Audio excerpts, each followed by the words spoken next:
When you first start investing, it is going to feel intimidating at first. But in this video, I'm going to make investing very easy to understand and break down the basics for you. The truth is, you don't need to know everything to start investing. You just need to understand a few investing concepts well enough to take the first step. Once you begin investing, the hardest part is being patient and letting time and consistency do the rest. So, step one, you need to understand what investing actually is. Investing, at its most basic level, is the act of using your money to buy ownership in assets that have the ability to generate value over time. When you invest, you're not just saving your money or putting it in the piggy bank, you're becoming a partial owner of the companies that you invest in. The idea behind investing is that the companies that you invest in are going to earn profits, they're going to grow, and ideally increase in value as the economy expands. In practical terms, this usually means buying shares of companies through stocks or ETFs, where your return from the investment comes from two places.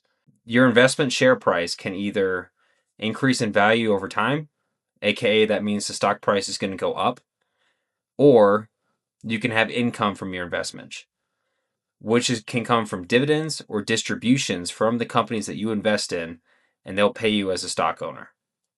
The key idea is that your money is working alongside of you instead of sitting idle.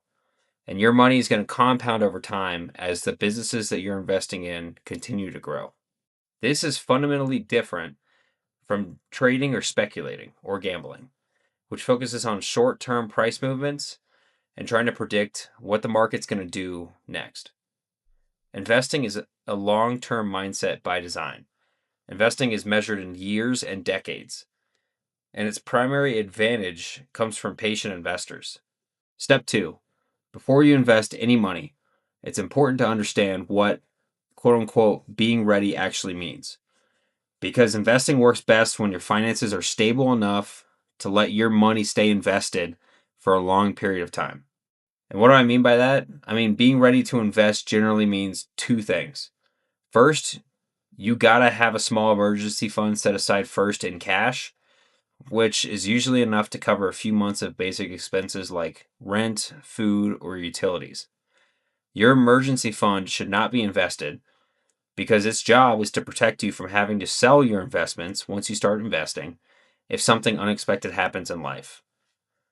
Second, you have to have your high interest debt under control, especially like credit cards or car loans.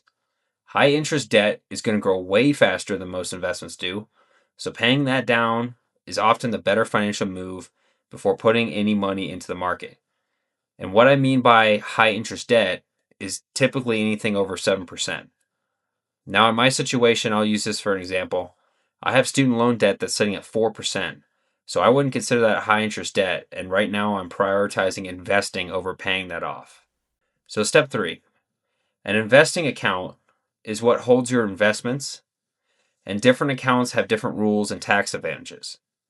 A 401k is a retirement account offered by most employers, and it often includes an employer match, which is a really sweet benefit. And that means your company is going to add money every time you contribute to your 401k. And I would recommend always investing up to or past the company match because it's basically getting free money from your employer. So let's say, as a total percentage of your paycheck, your employer would match 6% of your 401k. I would recommend that you contribute 6% of your paycheck or greater because your company is just going to start giving you free money for every time you contribute, and that's going to start compounding over time. Now, an IRA or an individual retirement account is something that you open on your own, and you're going to pay taxes when you pull out your money in retirement. A Roth IRA, which you've probably heard of, it is a very popular investment platform for beginners because you are going to pay taxes on your money now, but when you go pull out your money in retirement, unlike a traditional IRA, you can withdraw a Roth IRA tax-free. You don't have to open all these accounts at once, but you just need to start with one that makes the most sense for your situation. Now, step 4. Once you have an account, the next question is what stocks to buy with that account. For beginners, the simplest and most effective option is usually a broad market index fund or what they call ETFs. These funds hold shares of hundreds or thousands of companies, which gives you instant diversification and removes the need for you to pick individual stock winners. So instead of trying to guess which companies are going to succeed and picking individual stocks, you can invest in a broad market ETF that's just a collection of a ton of companies. As these strong companies grow and weak ones fall down, passively run ETFs are going to automatically adjust what companies are in their investment pools. I'll throw up on the screen some of my favorite popular ETFs, and I'm going to do a whole separate video on this, going over my favorite ETFs I personally invest in for my portfolio and what part of the market that these ETFs track. And investing in ETFs is a simple way to invest, and I pretty much only invest in ETFs nowadays just to keep everything simple. Now, step 5. Investing does not require large sums of money to be effective. What matters more than the amount that you invest truly is the time in the market. Many people start by investing a small percentage of their income, could be anywhere from 5 to 15%.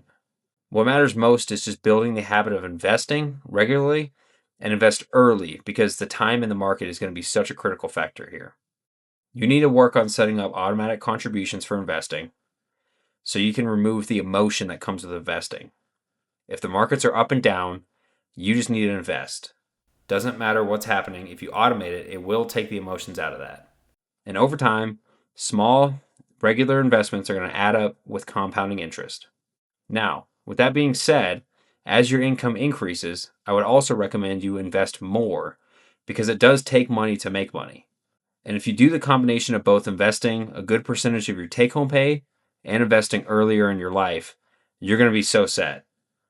So you can play with investing numbers in a compound interest calculator.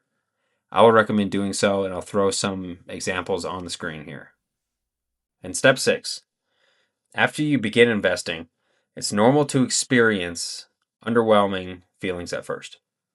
Your account balance is probably going to grow slowly for the first few years. The markets might actually go down for months or years at a time, and people call this a bear market. Short-term ups and downs are just a normal part of investing. What matters is staying invested in the market and continuing to contribute over time rather than pulling your money out and reacting to massive market swings. Most of your growth from investing happens later down the road, after years and years and years of contributions and continuous reinvestment. So closing everything out, getting started investing does not require perfect knowledge or advanced strategies or large sums of money, because most people are not just going to be sitting on a large sum of money when they first want to get into investing. To get into investing, it's going to require an understanding of these few basic concepts I covered in this video and taking small, consistent steps in the right direction.